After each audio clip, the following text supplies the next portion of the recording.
An uneasy calm hung over the Kenyan capital on Thursday. Armed police officers patrolling the streets of Nairobi as residents and businesses braced for potential fresh unrest. Demonstrations on Tuesday were marred by violence and looting. Now, activists behind the country's anti-government protests are rethinking their strategy. They fear the clashes could undermine their movement and its efforts to push President William Ruto to resign. Foy Wambui, a young actress who had come to the protest in downtown Nairobi on Tuesday, said she was heading home because of the chaos. Over time, what has happened is so that the peaceful protesters are deterred from coming to town, and we are deterred from actually coming and practicing our civic duty. Some activists say the violence was the work of goons hired by politicians to either discredit legitimate demonstrators or advance their own agendas. We have seen now there's an increase of goons who are now being paid to come and just disrupt whatever we are trying to do. And it's very unfortunate, to be honest, because whatever we are doing right now, it's not just for the young people, it's not about the millennials or Gen Zs, it's for everyone. Some called on social media for demonstrators to take a step back and said the next planned demonstration on Thursday should not go ahead.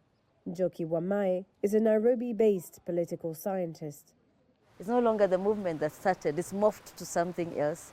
But I think many young people are still on this. There are still many genuine Gen Zs, millennials on the street protesting. So I think this was maybe a strategy to end the protests, because once criminals are created, created, because clearly, once the criminals are created, the next thing is police will use even more high-handed techniques to get rid of them, probably even shoot protesters who are innocent as they fight the criminals.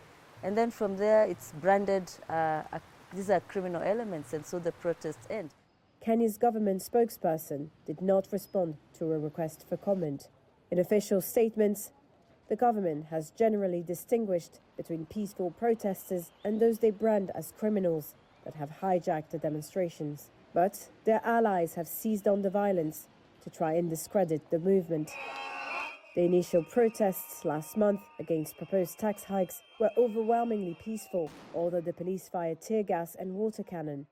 The protests became violent as some people briefly stormed Parliament last week and the police opened fire, killing dozens. The next day, Ruto withdrew the tax increases, but protesters vowed to carry on, issuing a range of demands from anti-corruption measures to Ruto's resignation.